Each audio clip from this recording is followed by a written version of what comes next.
بسم اللہ الرحمن الرحیم۔ السلام علیکم ناظرین۔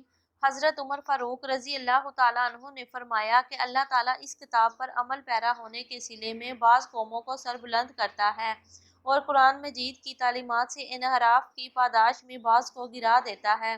ہم سمجھتے ہیں کہ قرآن حکیم کا یہ معاملہ محض قوموں کی حد تک نہیں بلکہ انسان کی زندگی میں انفرادی طور پر بھی یہی اصول لاگو ہوتا ہے۔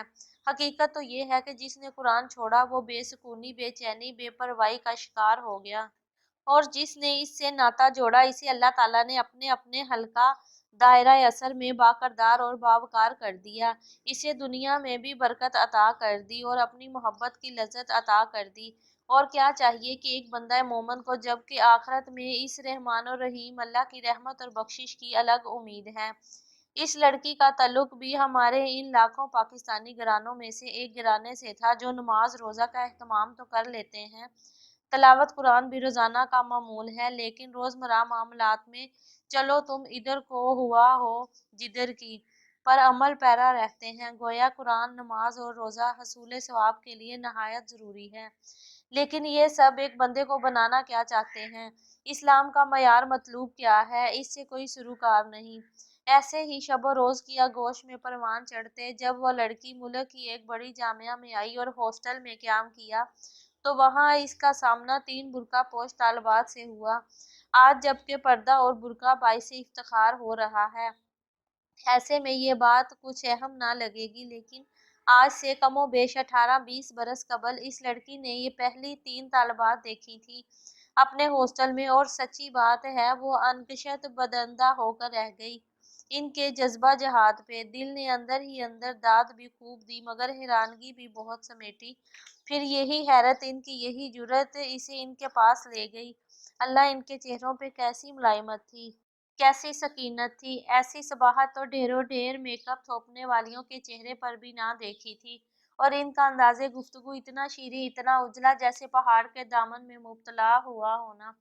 وہ کوئی غیر معمولی حسین نہ تھیں، یہی عام سے نقوش، عام سا رنگ روپ، مگر کچھ تو تھا جو انہیں سب سے نمایاں کر رہا تھا۔ اس لڑکی نے اپنی دوسری دوستوں سے بھی ان 3 طالبات کا تذکرہ کیا بڑے اچھے الفاظ میں، اور پھر اپنے معمولات میں مصروف ہو گئی۔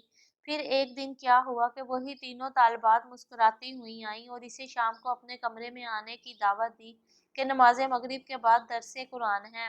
اس لڑکی نے آنے کا وعدہ کر لیا۔ قرآن کی دعوت ٹھکرانا اسے بے حد مشکل لگ رہا تھا۔ کوئی فلم دیکھنے، مینا بازار جانے یا انارکلی جا کر چاٹ کھانے کی دعوت دے تو کیسے خوشی خوشی چل دیتے ہیں، تو کیا درس قرآن کی دعوت پہ جانے سے انکار کیا جا سکتا ہے؟ بہن، ہرگز نہیں۔ یہی سوچ اسے ٹھیک وقت پہ درس قرآن میں لے گئی۔ تلاوت قرآن تو وہ بچپن سے کرتی آ رہی تھی، مگر یہ درس قرآن اس کے لیے پہلا موقع تھا۔ قرآن پاک کی چند آیات تلاوت اور ترجمہ کر کے پھر احادیث اقوال ایک طالبہ پیش کر رہی تھی اور اس لڑکی کے کانوں میں رس گھول رہی تھی۔ فہم القرآن کا یہ نقطہ آغاز تھا اس لڑکی کے لیے۔ پھر اللہ رحمان الرحیم نے بڑا کرم کیا۔ ایک مشہور حدیث قدسی کے مطابق جب بندہ اللہ کی طرف ایک قدم بڑھاتا ہے تو وہ ذات کریم اور رحیم 10 قدم بڑھ کر آتی ہے، اور بندہ چل کر اس کی طرف جاتا ہے تو وہ ذات ستار و غفار دوڑ کر اس کی طرف آتی ہے۔ کچھ ایسا ہی معاملہ اس لڑکی کے ساتھ بھی ہونے لگا۔ کہاں تو ٹی وی پہ فلم، چترہار اور نہ جانے کیا کیا پروگرام دیکھنے کے لیے کامن روم کے صوفوں پر سر شام ہی براجمان ہو جانا اور اپنی ساتھیوں کی جگہ بھی رکھ لینا، اور کہاں سورۃ لقمان کا فہم جب حاصل کر لیا تو ٹی وی کے فلموں، موسیقی چھوڑ دوسرے پروگراموں سے بھی منہ موڑ لیا۔ اور ایک رات تو عجیب واقعہ ہوا۔ وہ سردیوں کی رات تھی۔